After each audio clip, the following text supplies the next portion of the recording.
It's a magical kingdom in a mixed up world. You're in the sweet spot, baby. You're in the sweet spot, girl. You're in the sweet spot, darling. It's a magical kingdom in a mixed up world.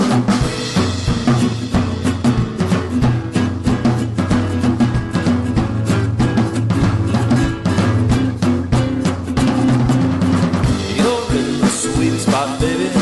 You're in the sweet spot, girl. You're in the sweet spot, darling. It's a magical kingdom in a mixed up world. It's a magical kingdom in a mixed up world. It's a magical kingdom in a mixed up world. Welcome to the Sweet Spot. My name is Lynn, your host, and Ken is my co-host. Ken, how's it going? Oh, Lynn, it is going. It's going.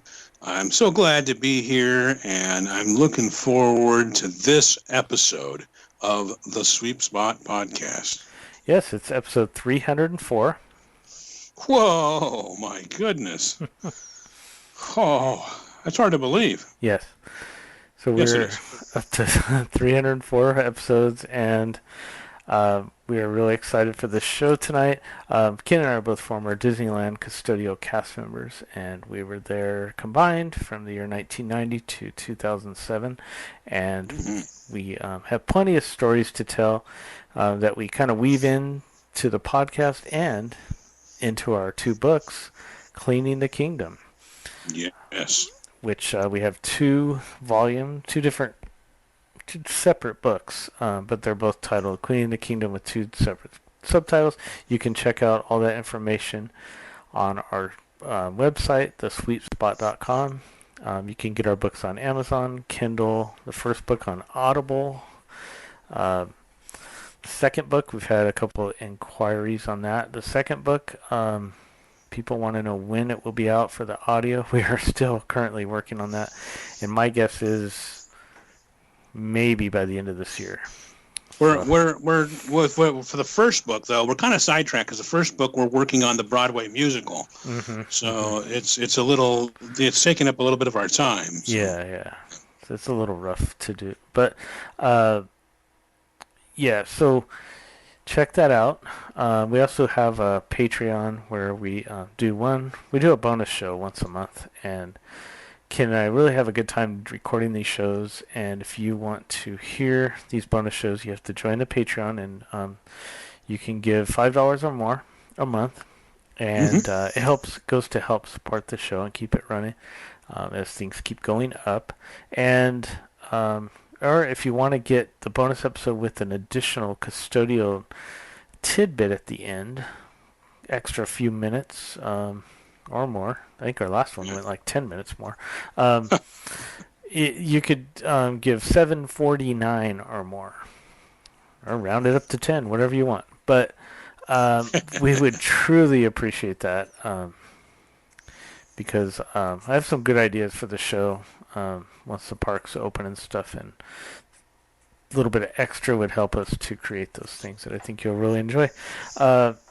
Also, we have a new sponsor that we've been talking about the last couple months here, and that is Petra's Pintorium. And she has these pens. They're fantasy pens. They're fan-created, Disney-inspired pens. Disneyland park-inspired pens. They're really cool-looking. So you want to go over there and check out her pens. Click on thesweetspot.com, and then you can click on the link to Petra's Pintorium. It's on our homepage, and you'll get 10% off your order if you use the promo code SWEEPSPOT. So check that out. Tonight's show is going to be kind of a different kind of show. Exciting, different. We're going to have a total of including Ken and I, there's going to be 5 of us talking. And we're going to be speaking to some people that are really involved with either the design, operations, or history of the Disneyland hotels and downtown Disney. And I think you're really going to enjoy this conversation that we're going to have. Yeah, it's going to be very insightful. So for sure. into this very important aspect of the Disneyland Resort. Yeah, for sure. Before we do that, I wanted to mention, I did this, I forgot the time before. We were talking about the Patreons, and I wanted to mention that we have one new one. I should have mentioned it back then, but I wanted to cut this in there. I wanted to say thank you to John and Kim Rodriguez for becoming a Patreon and helping us support the show. And we truly do appreciate you. Thank you, and hope that you enjoy the future bonus episodes that are coming. So thanks again. All right. Well, we have a lot going on in this show, but first up, we have the current events.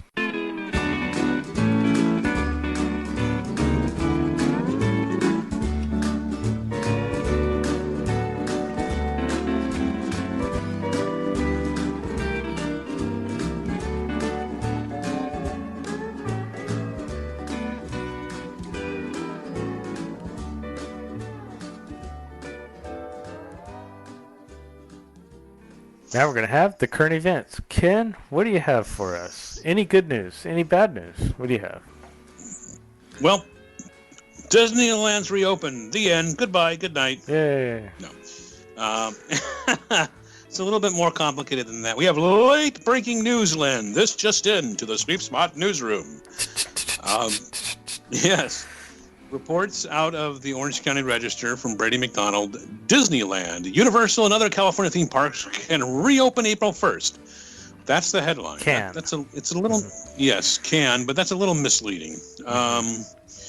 It says here, California theme parks can reopen April 1st under updated guidelines from the state's health department following a year of coronavirus closures, ding, ding, ding, ding, that cost the park billions and forced them to shed tens of thousands of jobs during the COVID-19 pandemic. Ding, ding, ding, ding.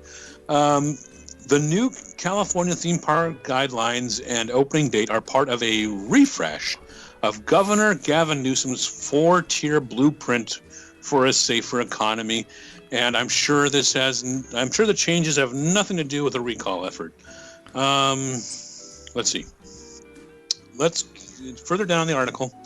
Starting on April 1st, California theme parks can reopen at 15%. That's 15% capacity. Wow. In the red/substantial tier 2. 25% capacity in the orange/moderate tier 3, and 35% capacity in the least restrictive fuchsia tier. No, that's yellow/minimal tier 4. Theme park attendance will be limited to California residents. So, Lynn, you live in California, right? No. Oh, okay. I'm excluded Updated from guidelines. Updated guidelines will be worked out over the next couple of weeks in partnership with theme parks. So it says further on in the article, under the revised theme park guidelines, indoor rides and attractions must maintain a 15% capacity in the red tier and a 25% capacity in the orange and yellow tiers, while outdoor rides and attractions can accommodate more riders provided social distancing mandates are followed. All right, so the extended closure of Disneyland has had a profound and devastating impact on Anaheim workers, according to city officials. And of course, TheLaughingPlace.com also has coverage of it, and we'll be linking to all of this in our current event show notes at thesweepspot.com, so you can click through and read all of it in detail. Now, from what I understand, based on all these restrictions, what will happen is you're going to have to make a reservation, right? Good luck getting one, okay? But let's say you get one. Now, maybe you'll drive to the parking structure. They'll take your temperature. They'll direct you to your own parking level. Nobody else will be there. You come down. You'll get your temperature checked again. You'll take your own tram. Okay, your own tram. And then you go and you will go to the main entrance, and you have to wait for the other person to clear, and then count 1 Mississippi, 2 Mississippi.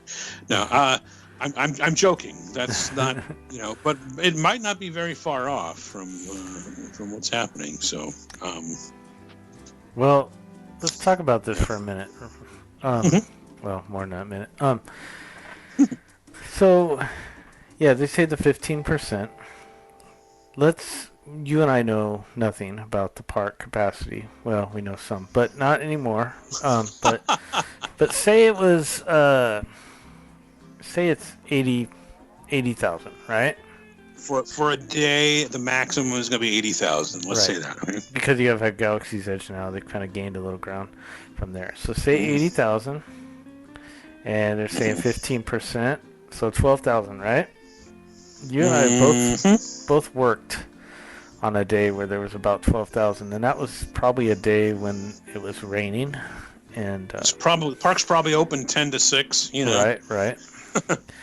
Raining. You could look down in some areas, look across, and not see one guest walking by. So yeah. I don't know. Kind of like California Adventure after it first opened. No, I'm just kidding. Yeah, so that's going to be very low capacity. I don't know how much will be actually open. How much of the park will be open when that happens, because it wouldn't make sense to have it fully up and running with every attraction.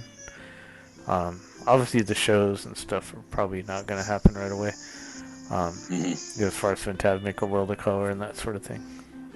But we will. I think what they're going to do is they need to issue everybody their own little, like a plastic egg that they stand inside, like a flexible plastic egg, and so like if you're going to watch the shows, you got to all zip up in your own little tents, and it's just going to be a sea of tents. Shoulder to shoulder, but isolated. And there's a lot of conflictions in these articles. You read it says no indoor attractions. I've seen that one. And then I've seen one, yes, but it's at 15%. But I thought the whole park was 15%. But then I guess there could be a capacity of 15% per attraction, because every attraction can handle more or less people. Because I don't think Disneyland would open if indoor attractions were not allowed. Because especially Disneyland. Now, the California Adventure could probably get away with more, but I don't think that they would do that. I think they would rather just wait until it can open. But I don't think that was the case. I think there was some misunderstanding in that, I hope. Yeah. It's going to be interesting to see. And no indoor dining, they said, but I've also read in a different article that said at 15%, they can do indoor dining. Club 33 is going to be real interesting with outdoor dining. Well, there's some like Blue Bayou. You can't, obviously. Well, it is outdoor, right? No. Yeah, it's outdoor. Yeah. So, it'll be interesting to see, and I don't think the park's going to open April 1st. Even if they Well, that's the thing. Tomorrow. That's the other thing. They need to. Okay, all the mechanics need to be back, which I understand they have been summoned back. Okay, but okay, and I wanted to talk about this on a separate episode, but now we've been forced. Our hand has been forced. It's going to take. They're going to have to rehire and hire more attractions cast members. Think about it. Okay, they laid off a bunch of attractions, but furloughed a bunch of them. Okay, not all of them are going to be available anymore. Right. Some of them have moved away. Some of them have gotten other jobs and said, you know what, this is my life now, my new job. Some of them have passed away. But even the ones that can come back, everybody's going to have to be retrained. Because It's been over a year. It'll be over a year since they last operated any of these attractions. So they've all got to be trained. Plus, there's going to be new procedures. So people have to be hired. People have to be trained. That's not going to happen by April 1st. No. I mean, not unless you're talking about, hey, we're just going to open up Main Street. and we'll have the the horse-drawn streetcars, and we'll have and that's another thing. Those poor horses have to get reacclimated to everything. Yeah, they're not going to just do a partial park. Not Disneyland, at least. Well, I don't think. Yeah, So April 1st. I don't think is going to be a possibility. Yeah. So everybody now, people might be listening to this, further down the line and go, of course not. But for all the people who download the show right away, and we know there's millions of you. Don't expect it to happen April 1st. Yeah. I'm guessing, this is just a guess, somewhere between late April to early to mid-May is my guess. Yeah. Well, we'll have to see what happens. It's exciting though, right? At least it's something that we're hearing, and for the state to change, because I knew they could. It was nearly impossible to open in the yellow. Like you're talking, a year or two more, but everything's meant to be changed. I mean, you could change, like they just did. They just changed it. You could change the tiers and the way things work, and they could still do that again too. Everyone's like, they could 15%. Well, you know what? They can change that. Yeah. So, by the time Disneyland actually does reopen, the guidelines could be changed again. Could be 5%. No.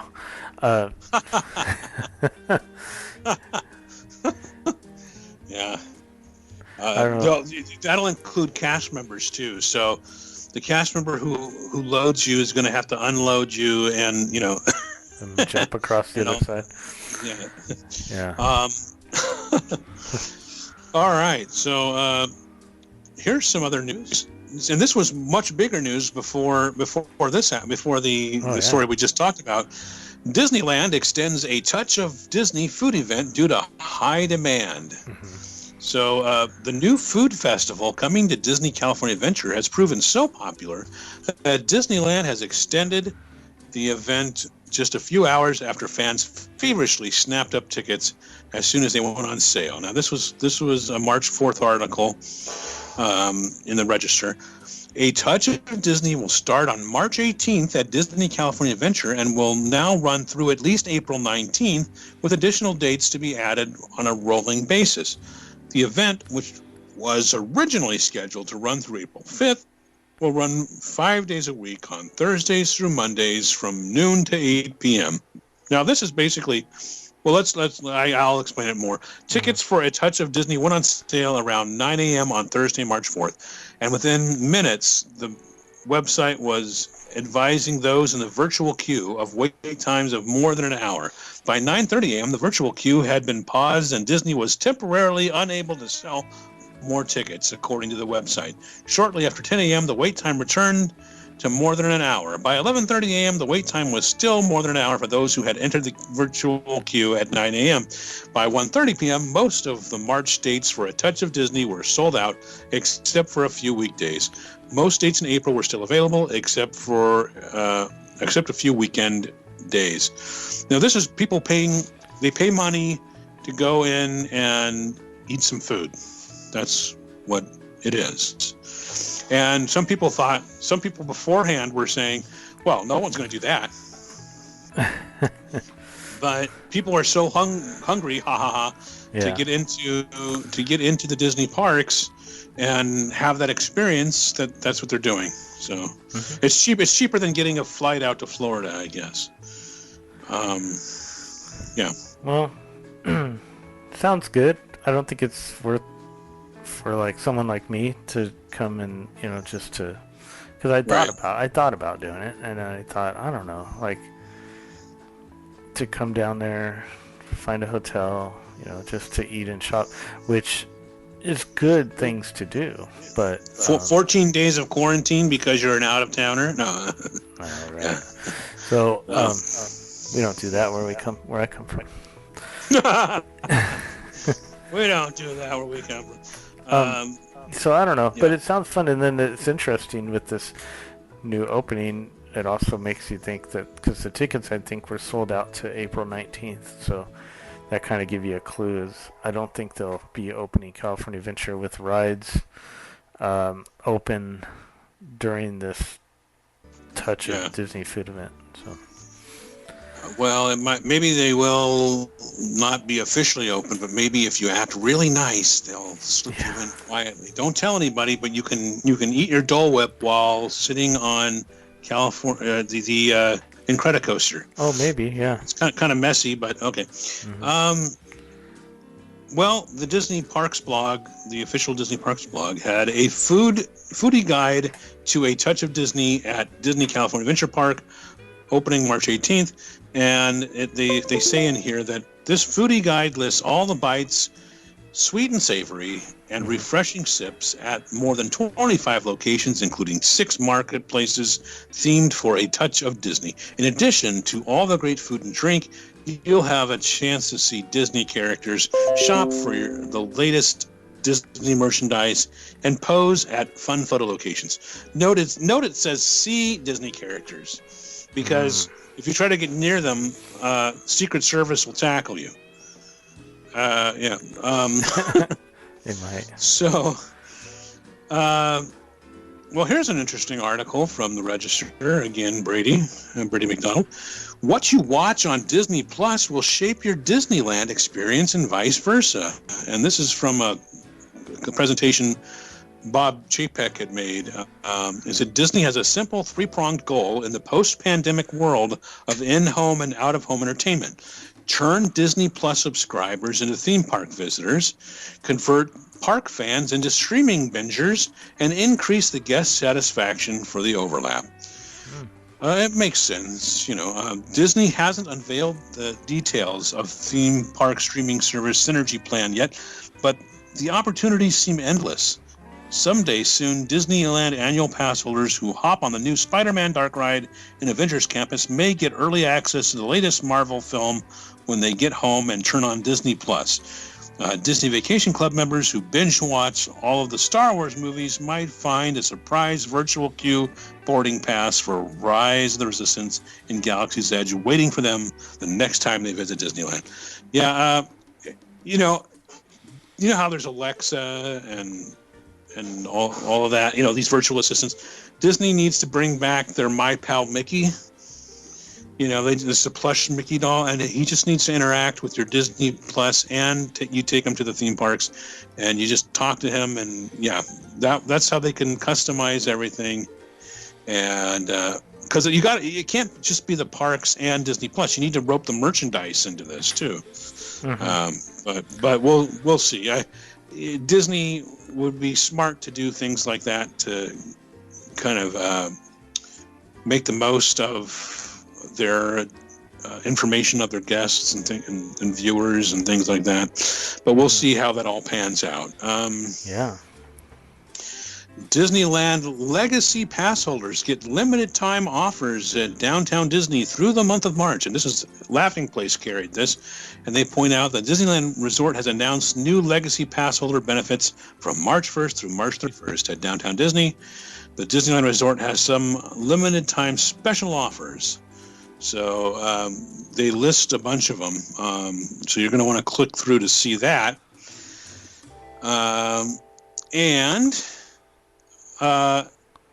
There was more of a speculative article in the Register. Disneyland to manage crowds with upcoming changes to annual pass program, Disney CEO says. So it says they plan to use changes to a new annual pass program and dynamic ticket pricing. Dynamic ticket pricing means you're going to pay more. That's just what that means. To help manage crowd levels when the Anaheim theme park reopens with attendance capacity restrictions following a year-long coronavirus closure, according to Disney officials. Now, this is a story from March 3rd, so it's not that old. But it doesn't have any specifics, But yeah, of course they're going to manage crowds. That was one of the whole reasons for saying, okay, we're going to, refund your money. You're not going to be pass holders anymore. We're going to come up with something new. You're going to be legacy pass holders, but yeah, we're not going to have this annual pass program be the same as it has been. Of course, that's to manage crowds, and how that all shakes out, we'll have to see. Yeah. Cool. Dynamic pricing, Ooh. The dynamic is that it transfers money from your account to theirs. That's the dynamic. Okay. Former Imagineer Joe Rohde joins Virgin Galactic as an experienced architect. Now, this broke shortly after our last episode came out. Our last full episode, I should say. You are doing the mini episodes. And this is from Laughing Place. Rohde will work as a strategic advisor, helping design and guide the overall experience journey for astronauts and enthusiasts. Because remember, Virgin Galactic is the space program. It's not Virgin, Atlantic. It's Virgin Galactic. Rohde has spent more than 40 years at Walt Disney Imagineering, starting when he was 25, and has contributed to many different projects around the world, including but not limited to Pleasure Island, Captain EO, Epcot's World Showcase, and most notably was the creative head of Disney's Animal Kingdom, spearheading the entire park's design. And I'll add that, he worked on Mission Breakout, turning the Twilight Zone Tower of Terror at California Adventure to Mission, Guardians of the Galaxy Mission Breakout. He will be joining the CEO, former president and managing director of Disney Parks International, Michael Colglazier, at the company. Colglazier had left Disney last year to join Virgin Galactic. Wow. Colglazier was also president of the Disneyland Resort during the 60th anniversary celebration and the start of construction on Star Wars: Galaxy's Edge. So it's almost like they know each other. So, yeah. Well, it wasn't a very long retirement for Joe. Well, sometimes people are not retiring because they want to stop working. Sometimes people are retiring because they want to, pursue new opportunities. They're retiring from the job that they're currently in. Or maybe they're not retiring because they didn't want to retire. Yeah, that's right. It's always a possibility. Obviously, Joe was not done working. Okay, That's the obvious takeaway from that. And I don't think he could pass up. I wouldn't be surprised if he gets free space travel out of this. Can you imagine? Wow. Now there's a perk. There's a perk for a job is if I do this work, I might get to do free space travel. I mean, Wow. Now I can't promise you free space travel, but if the second best thing is a Disney getaway vacation, and the way to plan that is to call up our friends at concierge.com. That's CONCIEARS.com. Kind of like concierge and mouse ears put together. Concierge. They focus on Disney. They're our magical vacation planning partners. That's all they focus on is Disney. So, eventually the cruise line's going to be back. There's Adventures by Disney, Alani in Hawaii. And, of course, Walt Disney World is open. So if you want to plan your next Disney getaway vacation, now is the time to do it. Contact concierge.com. Tell them what you want to do. They're going to work with you. It's customized to you. And they're going to do all the heavy lifting as far as making reservations and doing the research. So it's a no-brainer because it doesn't cost you any extra money. So unless, of course, you decided to extend your stay because you're gonna enjoy this so much. So take the stress out of planning your next Disney getaway vacation. Contact concierge.com and tell them the Sweep Spot sent you, and maybe you'll get a special gift when you book with them. Great. Thanks a lot. Welcome to all of the magic and all of the wonder of the Disneyland Resort, where there's so much to do for every member of the family. Come, let us show you how easy it is to make memories that will last a lifetime, and why the Disneyland Resort really is the happiest place on earth.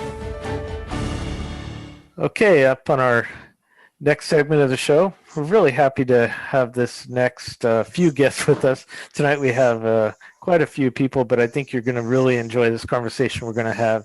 And I'm going to go down the list of the people we have here. First, we have Disneyland Hotel historian Don Ballard. And we've had Don on our show before, and we've talked with him about some of the history of the hotel. And Also, we have Tony Bruno, who was the Vice President of Hotels and Downtown Disney. And we also have Mel McGowan. And Mel, you were former Imagineer, correct? Yeah, well, I was at Disney total from 1990 to 99, but that was maybe half the time, if maybe a third of the time of Tony. So cool. And of course, Ken and I are both here. But we wanted to we're going to talk about some of the developments of the hotels and the Downtown Disney and kind of what the hotels meant to the resort prior to the expansion of Downtown Disney and California Adventure and the Grand Californian. And then we'll kind of move into some of the designs and how that changed the resort as a whole when that was built. Great. So, Don, I wanted to first start off and talk to you about, what are some of your thoughts on how the hotel played a part in just obviously there's a whole lot of history that goes on behind that, but kind of what played a part in the in Disneyland Park and how the hotel played a part in that, and just how important that was to make it a resort at the time. All right. Well, first of all, I just want to say it's an honor to be on a show with Tony Bruno. I've done so much research on this hotel, and outside of Jack Rather, I don't know of anybody else who was more instrumental in the development of the hotel. He just did some amazing things, and it truly is an honor and a treat to be on a presentation with Tony. Thank you for being here, Tony. Great. So when Walt Disney was first building Disneyland, he knew that he was going to have a hotel that people were going to have to stay overnight because Disneyland couldn't be seen just in one day. And so what was really dependent on the financial success of Disneyland was people being able to see it for multiple days. And so he wanted to have a first-class family hotel, and that's what his idea was for the Disneyland Hotel. Unfortunately, he spent all his money building Disneyland, so he had to kind of call out for somebody to build the hotel, and that's where Jack Rather came in. And the two parallels that the men had are just uncanny. I mean, they were both family men. They both wanted to do things that families could enjoy themselves. They both, had families at the time. They were both visionaries. Walt Disney to maybe a greater degree, but they both took a huge risk out there in the middle of the orange fields and walnut fields in Anaheim in what they believed in, something that would be successful when many other people told them it wouldn't be successful.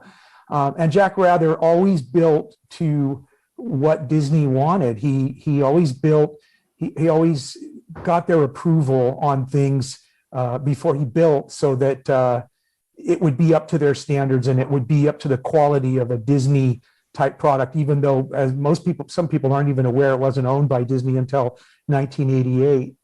So the hotel was very instrumental in the early success and the continued success of Disneyland. Yeah, I think the other thing about, that was the place that Walt would go for drinks after work. I mean, that was kind of a big deal, that having that direct monorail link to the monorail bar, and not just Walt, but really the idea of Disneyland being more than just a few hour, length of stay, that you would have this, whether it started off as a, motel in the groves, or when they end up doing the water wonderland. It was really the predecessor to the whole concept of this urban destination resort, retail dining entertainment that ended up turning into Downtown Disney and the Disneyland Resort.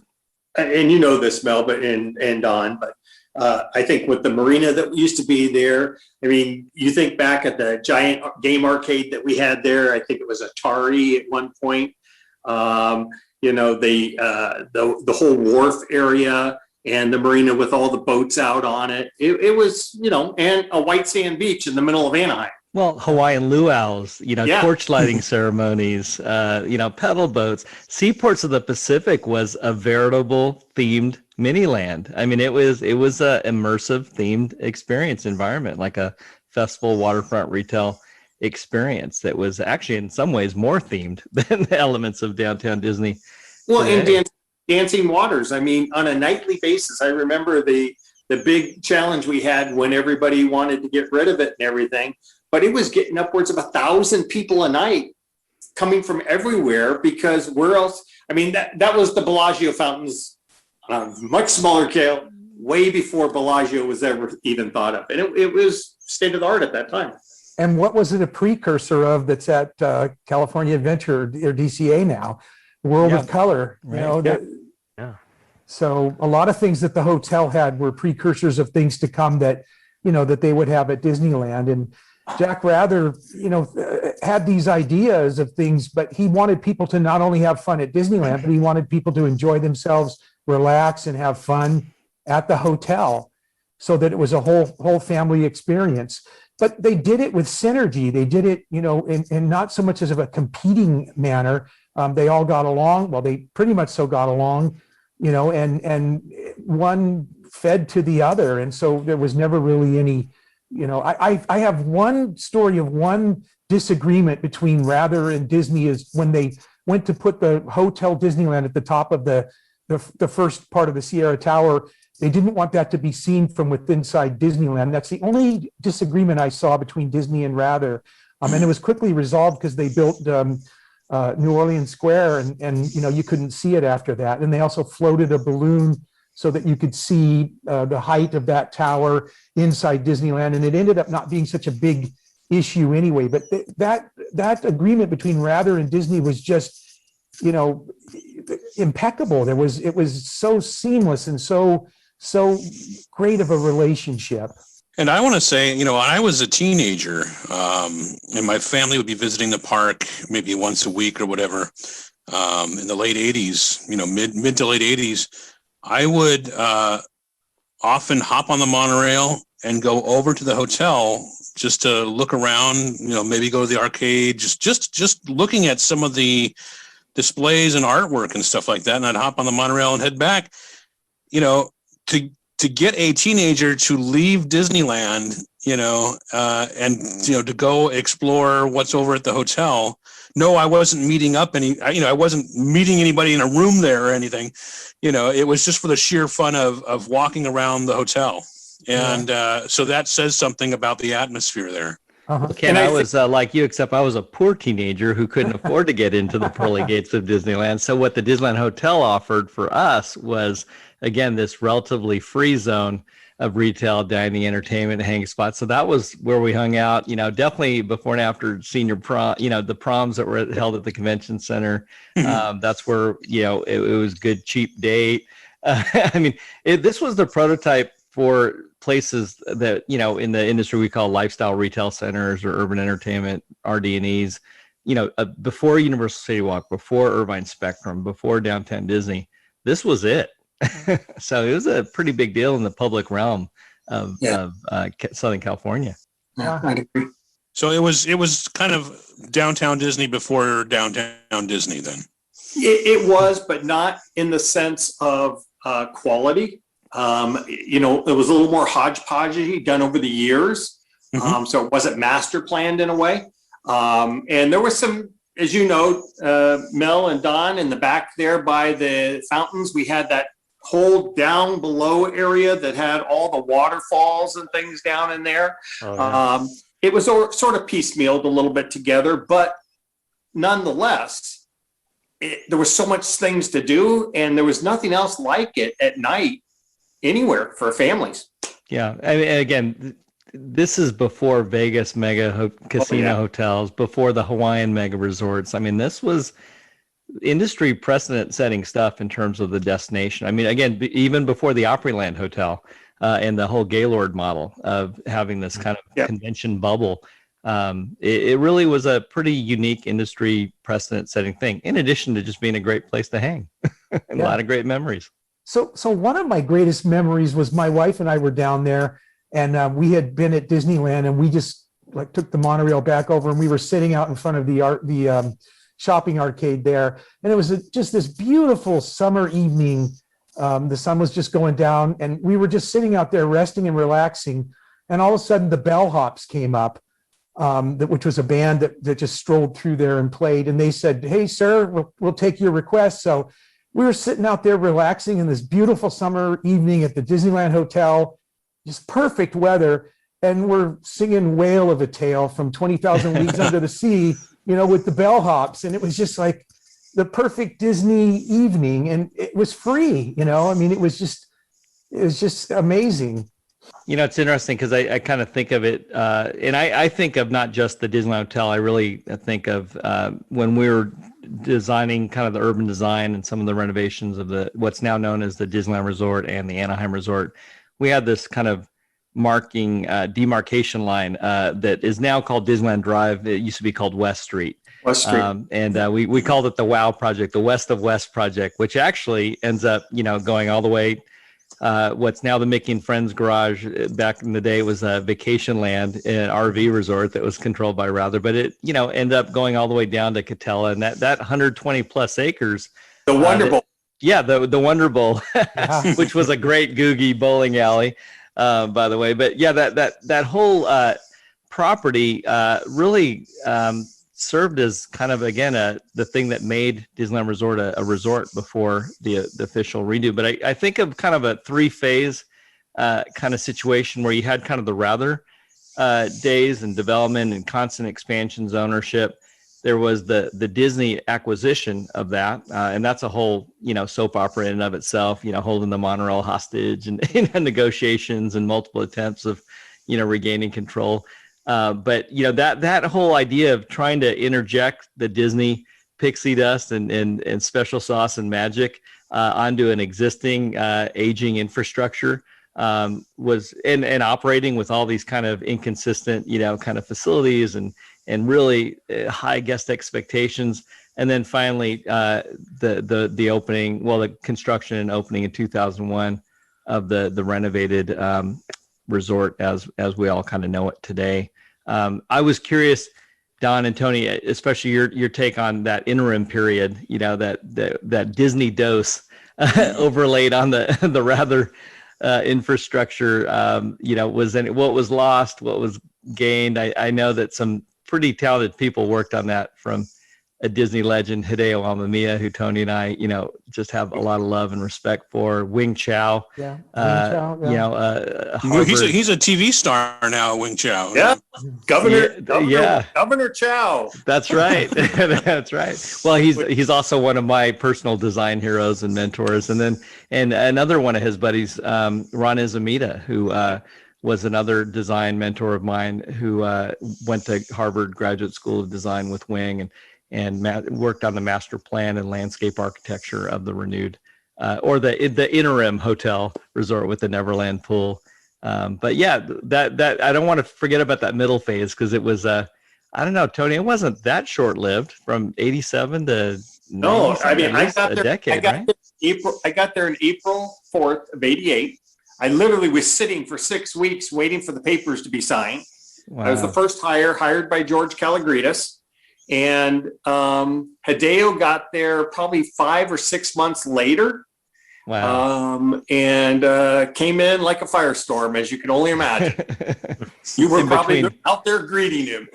In between judo lessons, right? Yes, exactly. But I think one of the key things that was so important about the hotel to the theme park is the theme parks needed this hotel land in order to deliver what it is today. It didn't have the land for parking. It didn't have the land for expansion. And so, as they came back down to it, they had to have Disneyland, and they still have probably another, 2,800, 3,000 rooms entitled. So there's still a lot of expansion potential to go without even getting over to the Strawberry Fields, which is a whole different story. So Tony, did you know Michael Bullis? I did. Yeah. Yeah. I'm still in Michael for years. Yeah, I'm in communication with Michael now. Michael was I forgot his title. I think he was president of Rather Hotels. Yep. Yeah. And he was there, during the transition from Rather to Disney. One of the questions that I had for Michael was, the first major renovation that they did was around late 1991, and I asked him, why it took a little while to do, and he said that with Eisner and Wells, they had bigger fish to fry. In other words, the hotel they wanted to redo, and they wanted to make a bunch of, plussing of the hotel and everything, but they had other things that they had to work on, when they first took over the hotel, but they did have that in mind. It's interesting because you see the first major refurbishment in 91, and then they tried to tie in with the Queen Mary and the Spruce Goose and have package deals with things like that. That was. Well, you got to remember that coincided with the public announcements of some of the master plans for the Disney decade, the original Westcott concept, and almost doing the competing design proposals for Port Disney with the Westcott Disneyland Resort expansion. So there was a lot of moving parts in terms of figuring out, hey, are these towers even going to stay in place? And if they are, what level of renovations?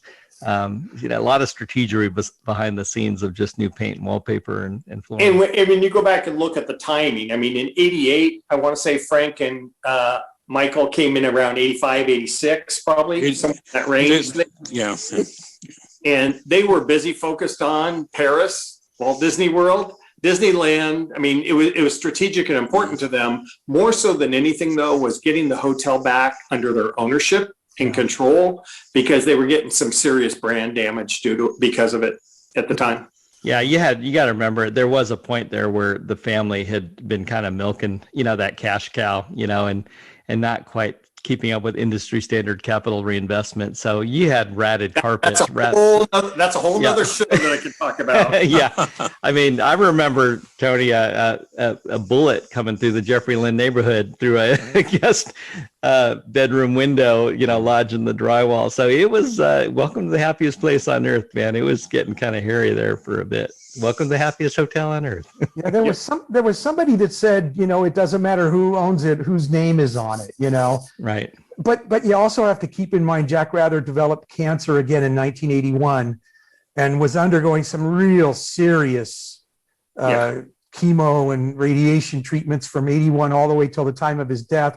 So their focus was a little bit, off of business related things. They weren't quite as focused on things there from around mid 81 till when Jack finally passed in November of 84. And then Chris Rather comes in and takes over, and that's the last thing he wanted to do. But because his last name was Rather, he had no choice. Chris actually wanted to be a college professor. He has a PhD in applied mathematics, and the last thing he wanted to do was, be the chairman or the CEO of a corporation. And he was not prepared to, go head to head with Michael Eisner, and he knew it, and he admits that. But there were some things that were run down, and there were some things that were not taken care of. But they tried, after when Jack passed away, they had some programs and structures. I've got some internal memos saying that, we've got to spruce this place up. And they tried, but they were just, by then it was Eisner's purpose to get control of the hotel. And so they more entered into a phase of wanting to make it look nicer so that it would be more appealing to buy. And they started, in 87, things were really heating up in 87. And then Bonita Granville rather passed away. So they got it done in 88.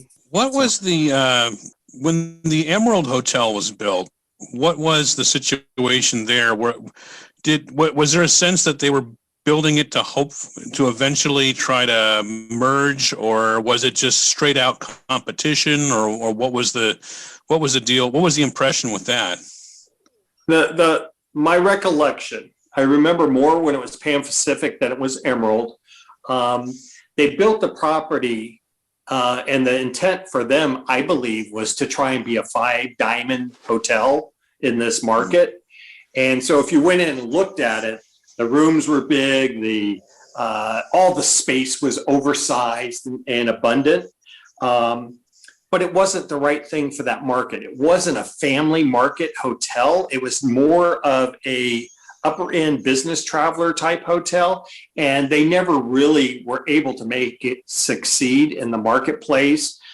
They had a restaurant, I think it was the Pan Pacific's restaurant, called the Third Floor, upscale, high end, closed that down. And little by little, they just closed it down. And, the story, if you want to know the story, we went up to the mountains, Hideo, all the senior executives at the resort went up there and did a 3-day leadership out of bounds type program. And we all decided on projects that we were working on. So our project was the acquisition of the Pan Pacific Hotel. And 9 months later, after we had proposed it and we're told, we don't think it's the right thing right now. A week later, Hideo got a call and said, hey, we think we're going to put the Pan Pacific on the market. Does Disney have any interest? And within 4 days, we had a deal done. So it was such an obvious, not a part hole in the middle of all the master planning work. It was the only piece we didn't have, number one. And I think Pan Pacific, first of all, Japanese company. So Hideo had a great relationship with them and everything. But they were sort of landlocked. They couldn't move right, left, north, south, do anything. So it made a perfect fit for us, and great acquisition. I got to go over there as the general manager. And I think that was one of the fun things. The acquisition with Disney coming in was we stubbed our toe a few times along the way. In that process, the Paradise Pier Hotel, I think we learned quite a bit and we did pretty good. I remember the day before everybody went to bed, and it was the Pan Pacific. Next morning, guests got up, came downstairs. There's characters, decor, and it was a Disney hotel. And that's sort of how it started. Yeah, I got a funny story. I remember crawling to that hotel when it was still under construction. I used to take the RTD line 460, the city bus to Disneyland Hotel to hang out. And I think that one and the Hilton were both rushed in time for the 84 Olympics, if I remember right. And being able to crawl through the almost completed hallways there. But another thing about when the Disneyland Pacific Hotel opened, it almost was the first taste of feeling like the idea of the Disneyland Resort was like a thing, even though there wasn't a second gate or downtown Disney. Just the fact that there were 2 Disney branded hotels, and even the initial pedestrian connection, that landscape corridor that Ron Izumita designed, I think really kind of helped start seaming it together in terms of a resort destination. Yeah, I would say, considering that we bought a box, we were able a very vanilla box, by the way. Box. Well, and truly, I mean, it was tan on tan on tan. Yeah, a lot of tan. A lot of tan. But I think, in the early on, it was a little more difficult with the transition. Inside was fine. I think once California Adventure came on and we were able to, put the Paradise theme behind it and everything, it turned into a decent backdrop.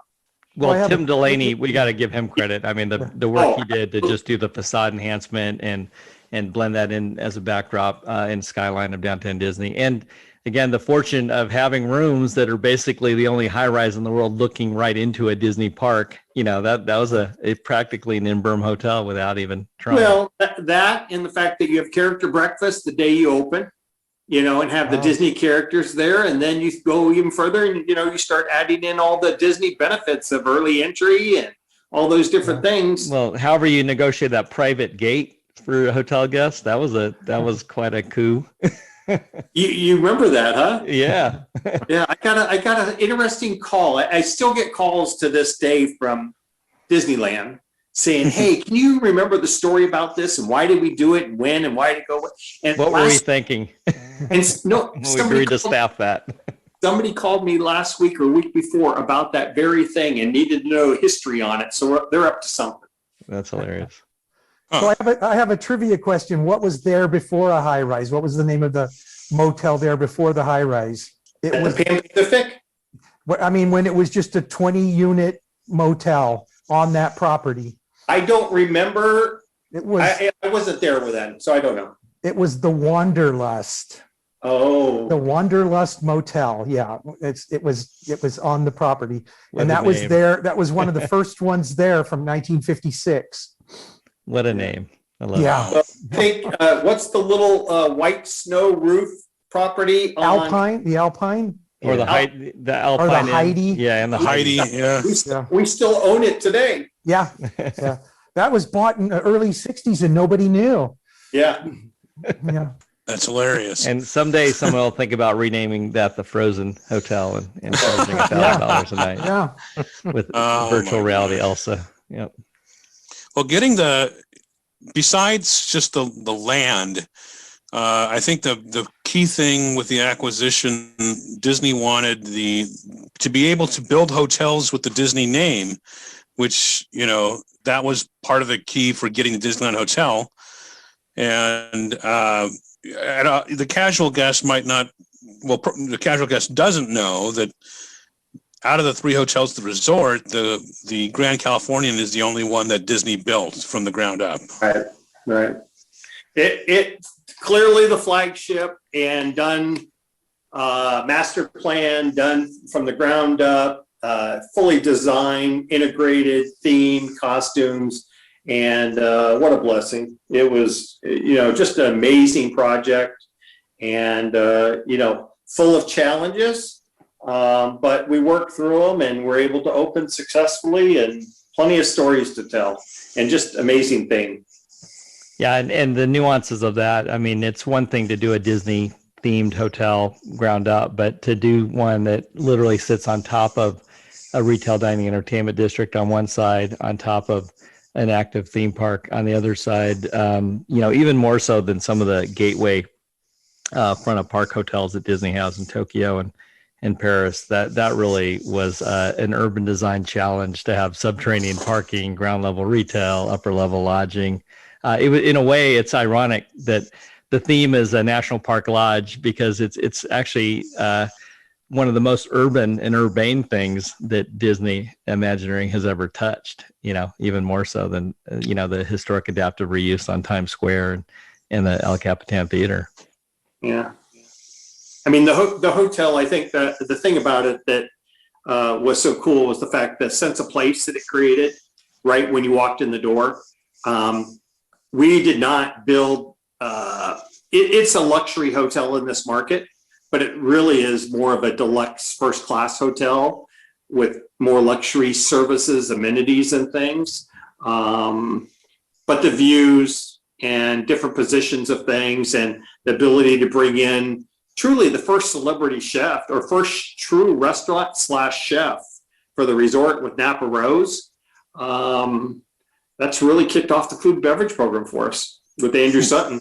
Yeah, and I love the way that, the way it worked out on a space programming spreadsheet pro forma, of not quite doing Ritz-Carlton level hotel room, sizing, like in terms of 5-star hotel standards and square foot per key. But because the bunk beds fit the story and the theme, you could kind of multiply that out by however many family rooms you have and take that extra square footage and spend that real estate development dollars in the atrium lobbies. And we didn't really want them to spend time in their room to begin with. There was so much to do there and length of stay and everything.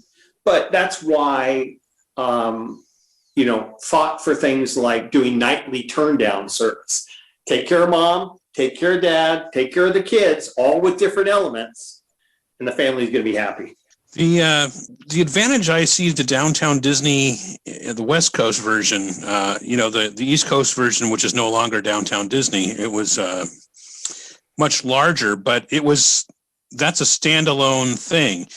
In California, Downtown Disney, of course, East Coast is now called Disney Springs, but West Coast, Downtown Disney connects the 3 hotels and the 2 theme parks. I mean, it is the glue that holds them all together, which I think makes it a heck of a lot more appealing than your average retail dining entertainment space.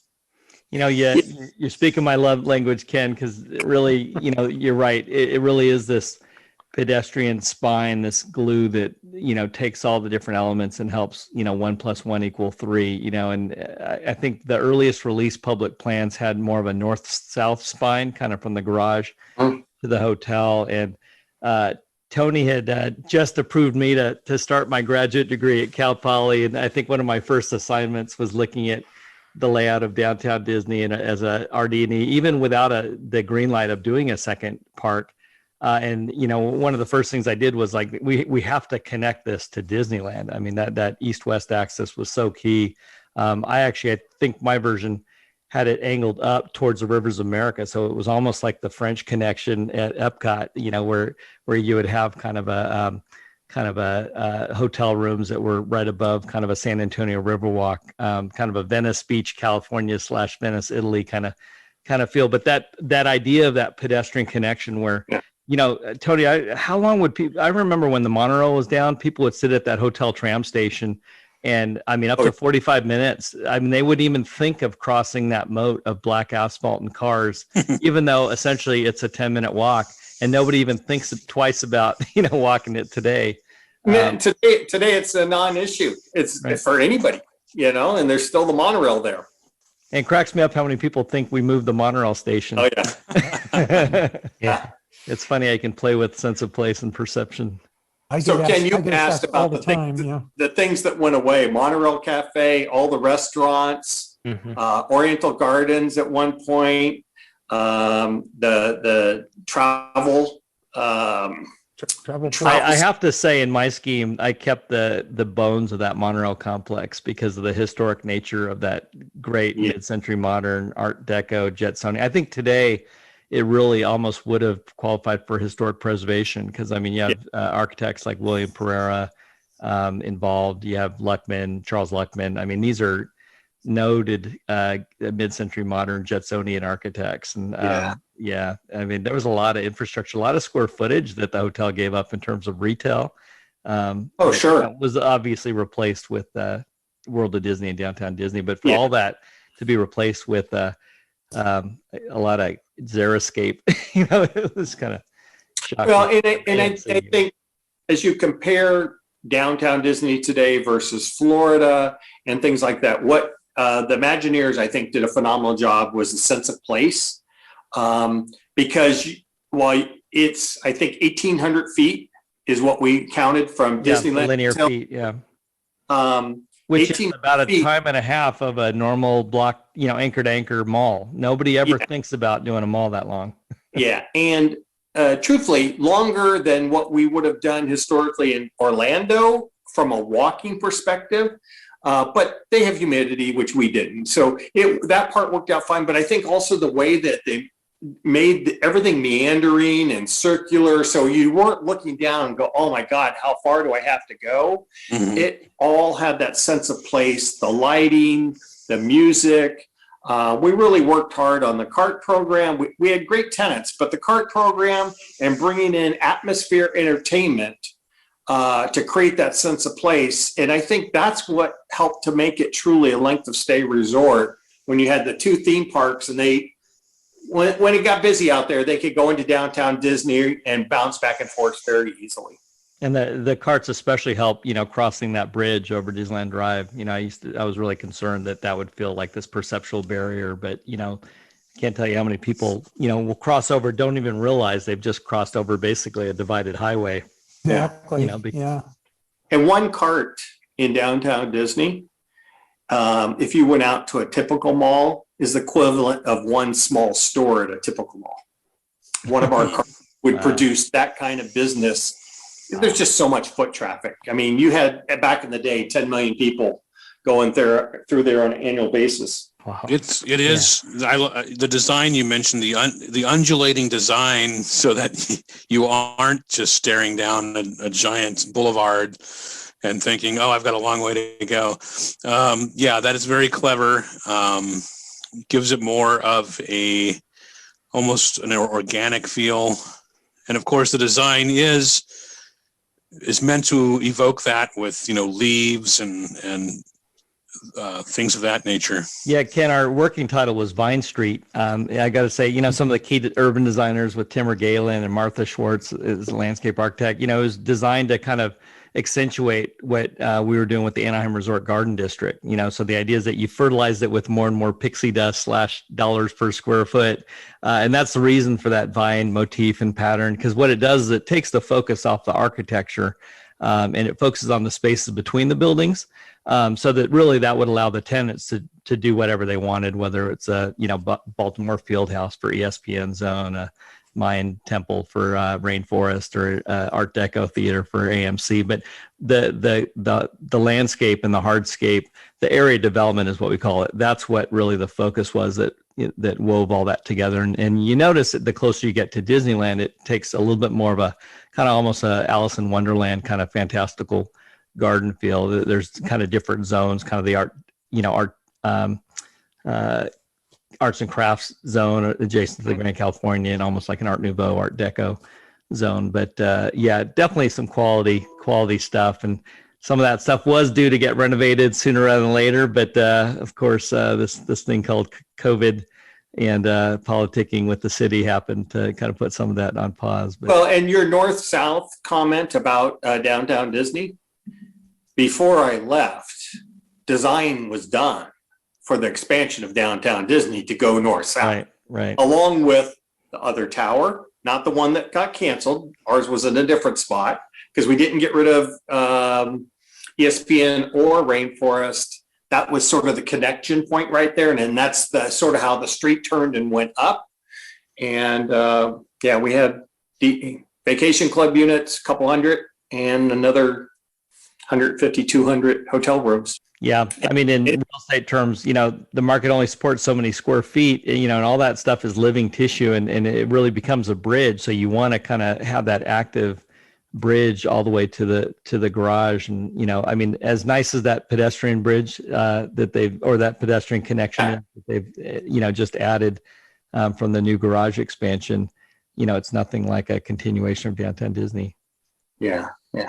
I was going to say also from an operations standpoint, the way that it was built, where you had all the load in underground and for merchandise and food and stuff. A lot of people don't realize that. Yeah, it's huge. Walking on rooftop for a good chunk of downtown Disney. It is big under there. Yeah. And 800 parking spaces. Wow. Yeah. Next time you're over there, if you go by the bowling alley and you look past the little planters, you'll look down, you'll see how high up you really are from the street level. And we've actually worked on designs for different clubs and entertainment venues, because at one point in time that was envisioned as a Disney Quest location. But again, you're 30 feet up from. Wow. Yeah. Wow, that's pretty high. So I want to interject a little history here. So my wife and I stayed in the garden rooms the last nights they were available. Oh. We wanted to make sure to stay in one of those rooms the very last night they were available. The bulldozers were literally across the street. I mean, we could hear them warming up. But I walked around and I filmed everything. I just had my video camera and I filmed everything because I knew it wasn't going to be there that much longer. And then sometime, I think it was around 2005, Tony, when I first met you, it might have been you, Tony, you facilitated a meeting with me with Wing Chow in Burbank. Yeah. And I was talking to a lady that worked for him that I got the impression she was one of the people that was in charge of the demolition. And I told her about staying there the last night. And she said, "Oh, we couldn't wait to tear those buildings down, those garden structures down." She said, "The only thing holding up those walls was the termites, And she said that the bellmen hated them because they didn't have elevators. And when somebody would come in with 10 or 12 bags, they'd have to carry them upstairs. And, it was only one flight of stairs. But she said, and I said, couldn't you just save one of those garden rooms for historical, sake? And she said, no, I couldn't wait to tear those down. And that just broke my heart, to hear that, all that history was going, because there's nothing left there, from the original Disneyland Hotel. That's all been removed. The oldest thing there now is from 1961 or 1962, which is the first half of I still call it the Sierra Tower. I don't even know what they call it now. Yeah. But nothing's there, from the original hotel. And that just broke my heart to hear that, they couldn't wait to tear it down. So I'll tell you one funny story. Mel, you remember Bill Fanning. Bill Fanning was the project manager for the Grand Californian, did the whole project. I mean, the guy worked his butt off, put his heart and soul in it. And so he asked me, like the week before we got temporary CEO, he says, "I'm not going to tell anybody, but Saturday is a black day. Nobody's going to be here. I'm going to bring my wife in. I'd like to spend the night up in the El Capitan suite." And I said, I don't know anything. You're on your own. So he goes in, he's there, middle of the night, he's sleeping, his wife's in there, nobody's there. 3:00 in the morning, all of a sudden his wife, Bill, what's that? Here's this big noise and everything. He goes running down the hallway in his underwear. Contractor didn't know he was in there, taking the door off the hinges, but they're in there working on the punch list. That's great.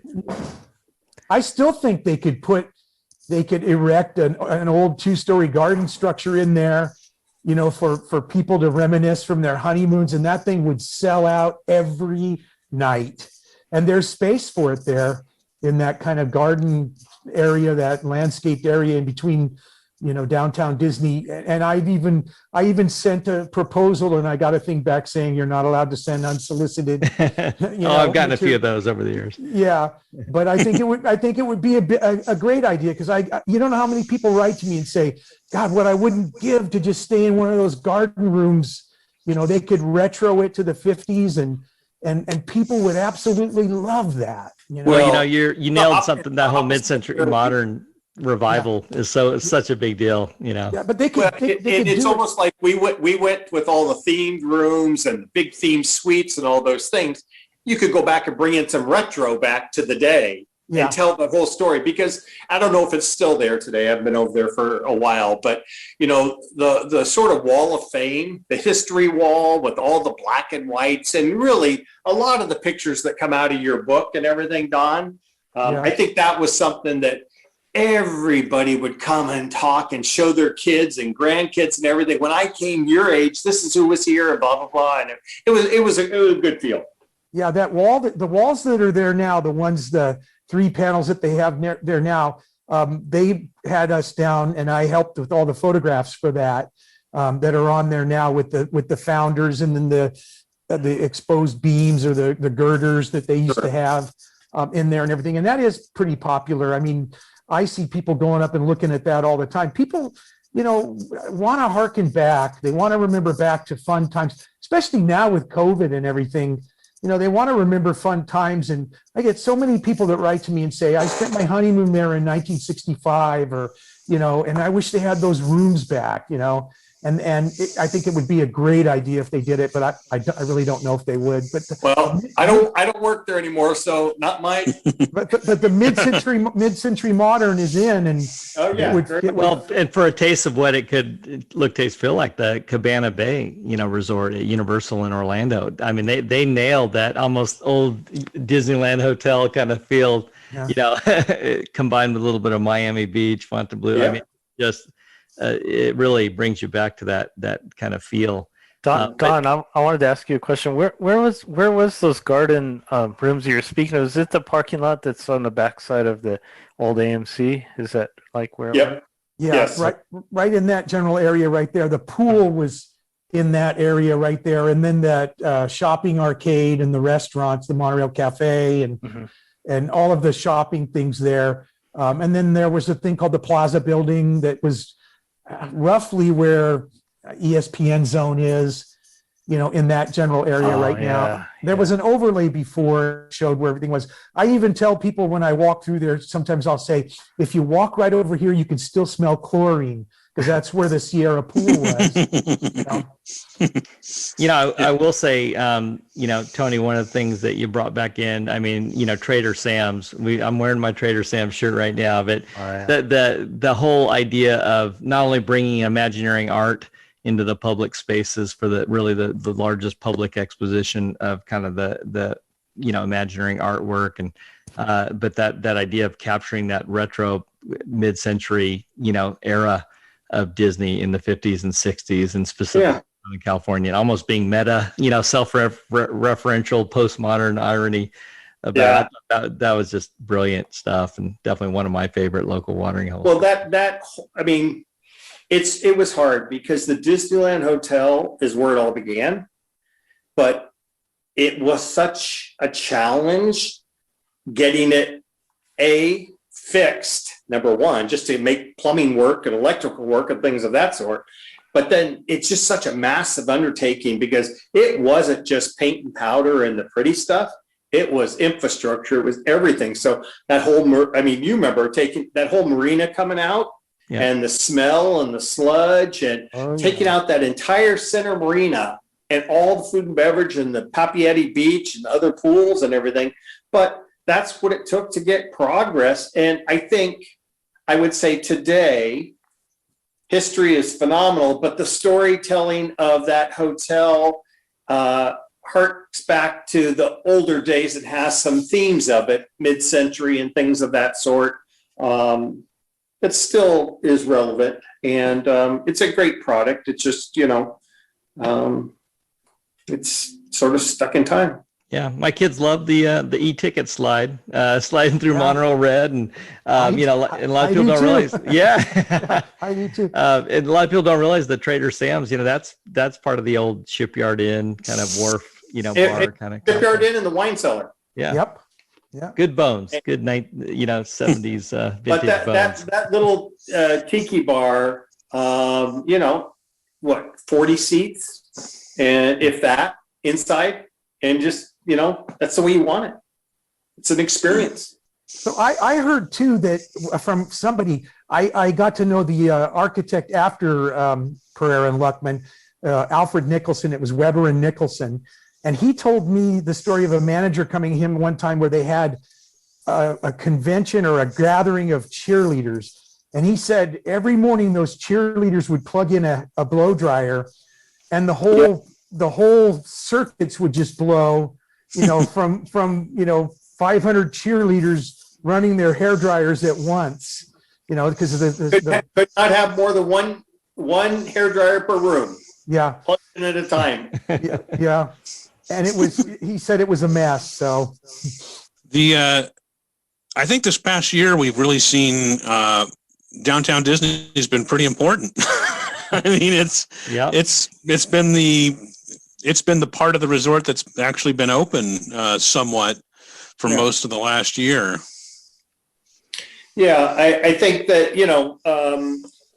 it was good that they were able to get it back open for a short period of time. It seems like it was doing well. I think the new program that they have going for California Adventure is going to be a good ticketed program. And it's exciting to see April 1 as a potential earliest date of opening. I don't think they'll open that early, but it's good to see.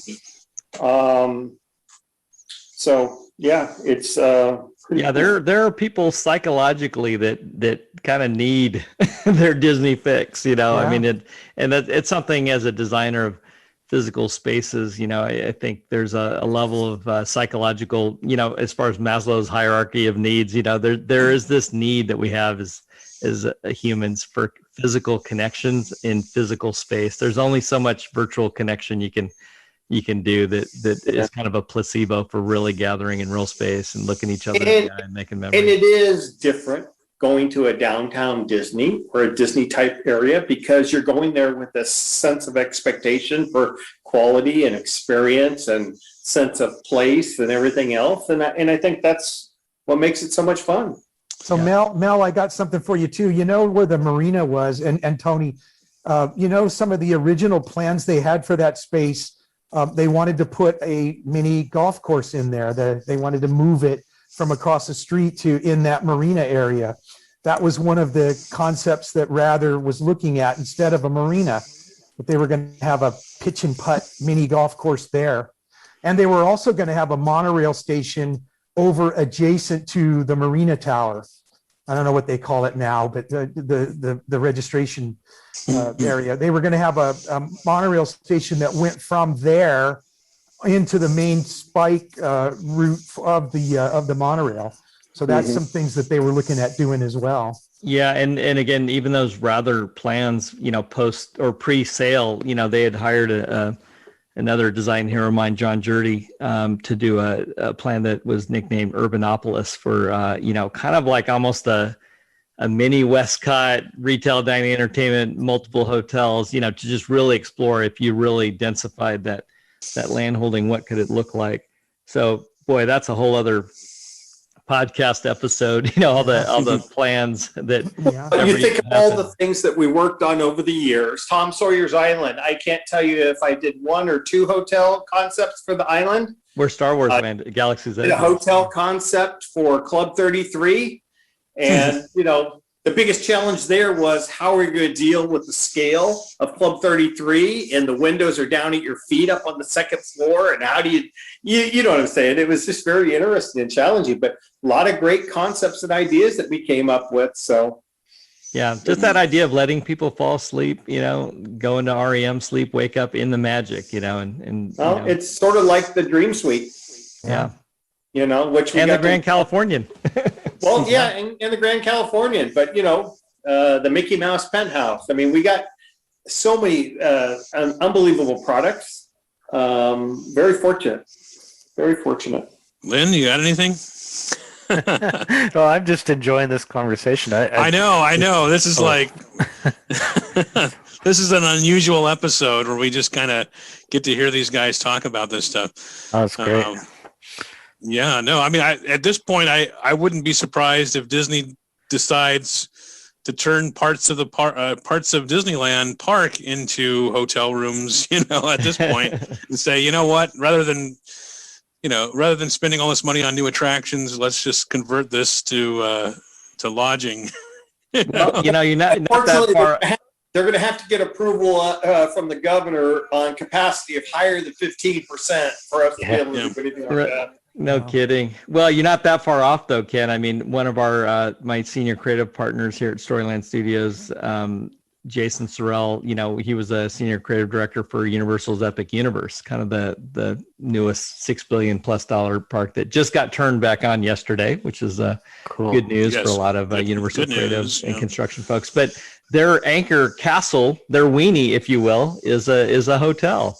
And so, I don't think that the idea of what if you could sleep above, the French Pavilion at Epcot? What if you could sleep, that Tony Baxter Westcott idea? There's some good ideas there. Well, and truthfully, that's to your point, that's another podcast of its own. Where is everything going? I think I mentioned to you yesterday, Mel, the Taco Bell Hotel that they did out in Palm Springs last year as a gimmick. Marketing proof of concept almost, yeah. It was, but the point being is every type of hotel and accommodations are going into that themed experiential type thing. One of the ladies that was the number 2 at Disney for a long, long time just went to Airbnb, and she's the experiences person for them. And you'd be surprised how many on Airbnb homes are coming up as themed homes and themed facilities, because it is really about immersive experience. Yeah, I've got some friends that are, former spatial storytellers, Imagineers that have a little cottage side industry of doing some of these Golden Oak homes as basically Disneyland Dream Suite styled, homes. And again, the potential of that is vacation VRBO is off the hook to have a Captain Nemo 20,000 Leagues, Well, I thought for sure when I saw Tony Baxter's homes, that's what he was up to. Yeah. You could probably sell a kit for, turn your home into the Haunted Mansion, a certain doorbell, a certain doorknob, certain wallpaper, all that sort of thing. There's probably a kit you could sell for that. So I'm going to go down a path real quick here, just a quick story, because I know we're out of time, but the theme suites, what you're talking about there, if you remember Princess Diaries with, Anne Hathaway. Anne Hathaway and wasn't Julie Andrews in there? Julie Andrews, thank you. Yeah. Sorry about that. We were able to contact them and got all the stuff from the bedroom suite from that movie and created that suite at the hotel. And didn't tell anybody when we did it. We did it, didn't get a lot of high PR out of it or anything, but it was the start of the concept. The next one that ended up happening was opening the day that Pirates of the Caribbean premiere was the Pirates of the Caribbean suite upstairs. John Morrow did it. We spent over $300,000. Didn't ever tell my own boss or anybody we were doing it until the week before the Pirates premiere, because we weren't sure it was going to be open or not. and ended up with all that floor, all the rooms up on that floor ended up being really big time theme suite. Yeah. So some really cool themed rooms up there that I think have been the inspiration for a lot to come. Yeah. I got to stay in that pirate suite, Tony, thanks to you for 4 nights. And an interesting thing, they told me that right before us staying there was Kobe Bryant. Yeah. Yeah. So yeah, that was the one where you push the doorbell and it played Yo Ho Yo Ho. And do you know how many times my kids pushed that doorbell when we stayed there those 4 nights? Probably 1,000. So. Well, better that than the Adventure Suite where you push the button and the train came roaring through the Thunder Mountain Railroad. And,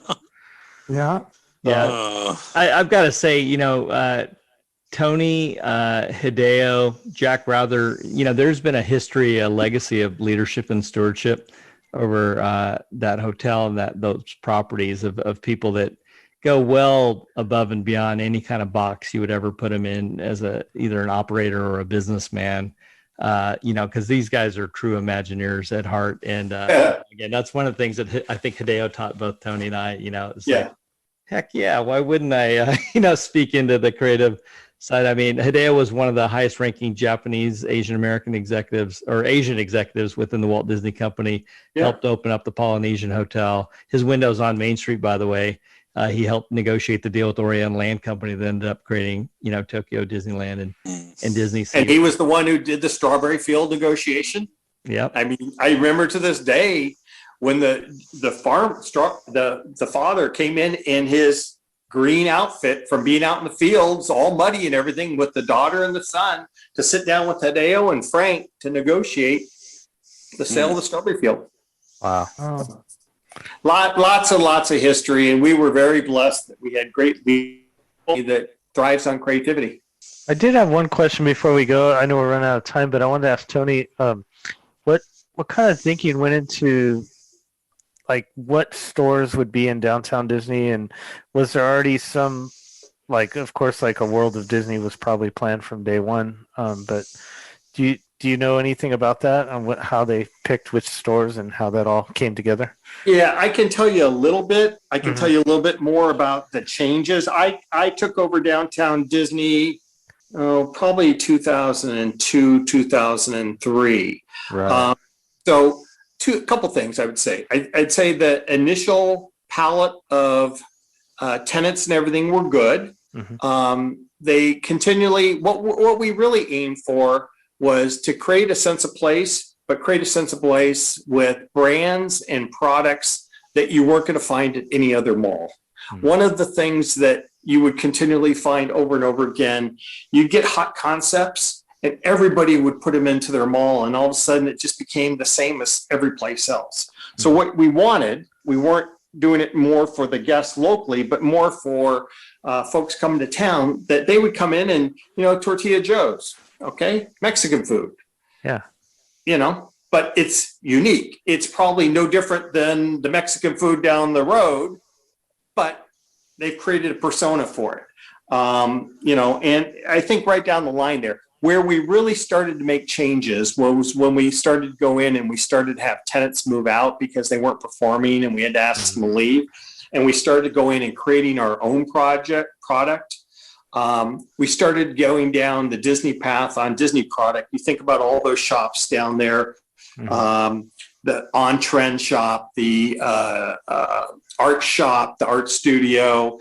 We had the girls makeover. Oh gosh, Miley Cyrus. When Miley Cyrus was doing her Disney thing? I can't even think of the name, but we started the makeover trend there in one of the shops. But the key there was constantly looking for new things that are hot and not just plug in a box because it needed to be plugged. It had to be special and unique and something that was out of the ordinary compared to what you would find back home. At the Mall of Generica. At the Mall of Generica, exactly. It's like rolling the show. It's a matter of, we got this place here. We need a theme. We need a role. We need to play it out. We got to do it right. And, Yeah. By the way, Shaheen Sadeghi, the owner of Lab Holdings and Packing House, he's follows that kind of, line of thinking of I'd rather incubate, unique tenants and create a destination just based on that quality and that mix. Absolutely. And change it. And the good thing is they're tenants.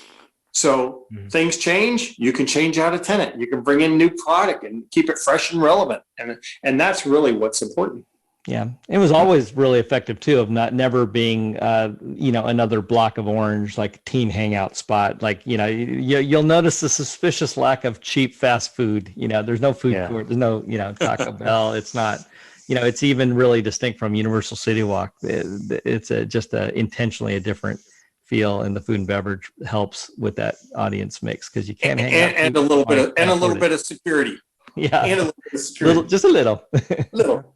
I always enjoyed the Rainforest Cafe, and now what they've done with that is it seems to be the temporary, Star Wars merchandise shop. But I kind of, Kim and I were talking about this a few weeks ago. I see a potential for maybe a Star Wars. I mean, they already have a kitchen, a Star Wars type of restaurant or a bar or something. Yeah, I don't know what they'll do. I mean, that was a $20 million building.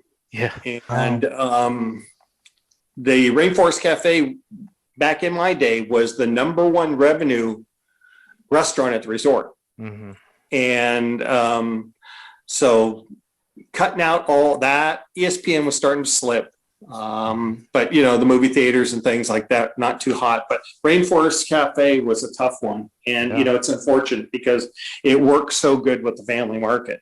Hopefully they'll utilize that someday, and potential. Yeah.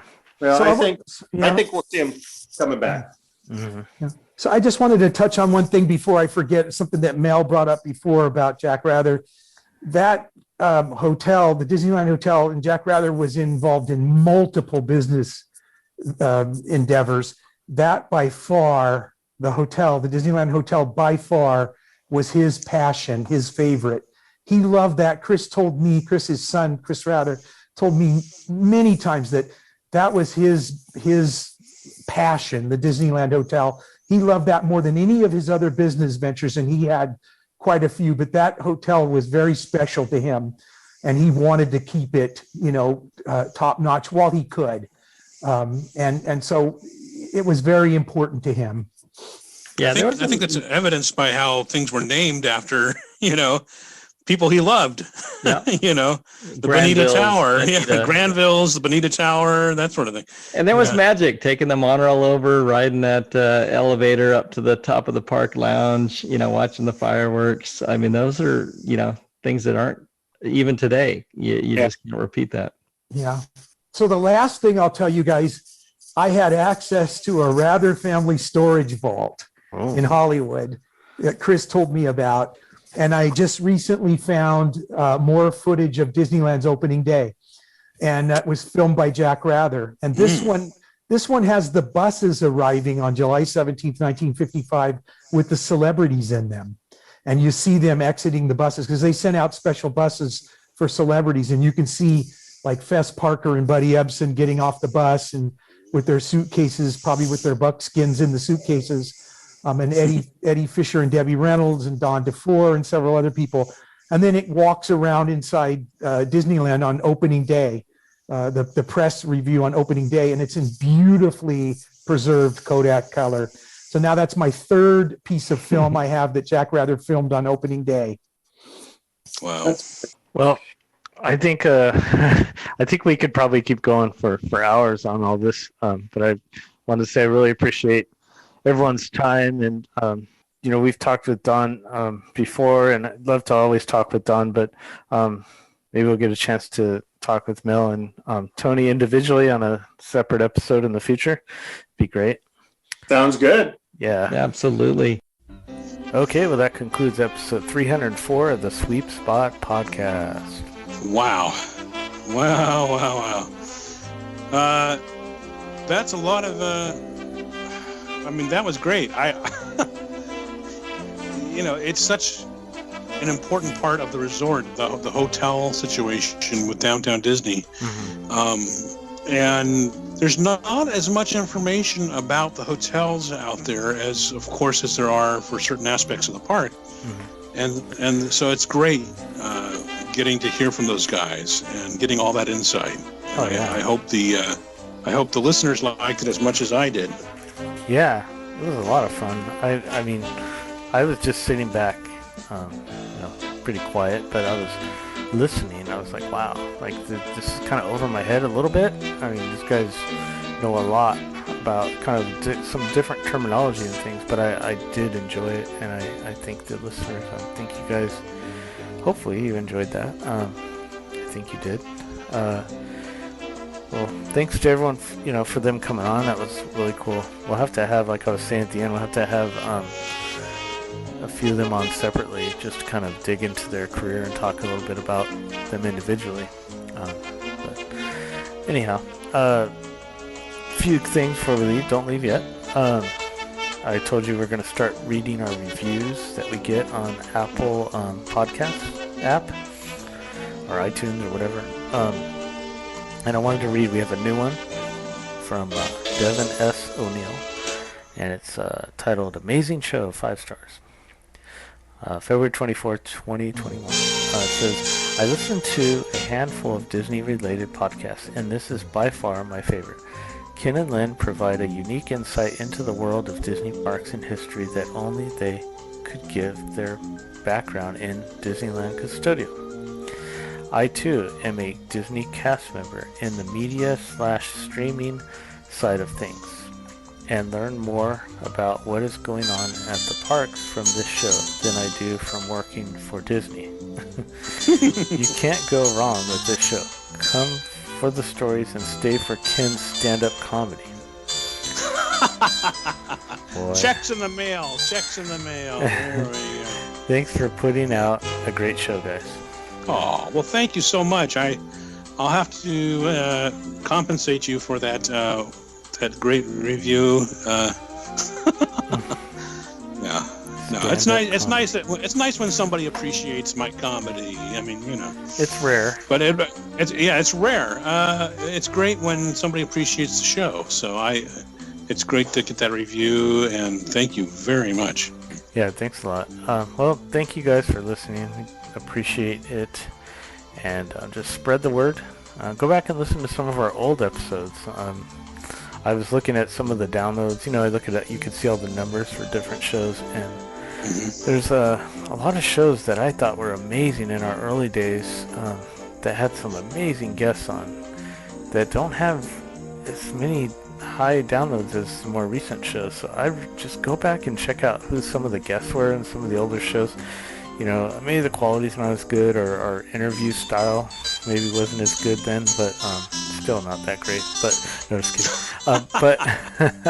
But no, we go back and listen to some of these guests, and we had like Rolly Crump in the first year or so of our show, and just Bob Gurr and Garner Holt, and Ken Pellman was there. Remember that guy? Ken Pellman.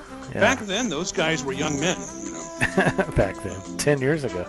Yeah, so actually by our next show, we will be celebrating 10 years of the Sweet Spot podcast. So 10th anniversary. Woohoo! Yeah. Don't be resting on your laurels now. We're just getting started. Okay? That's right. All right. Well, thanks a lot for listening, guys, and we'll talk with you next time.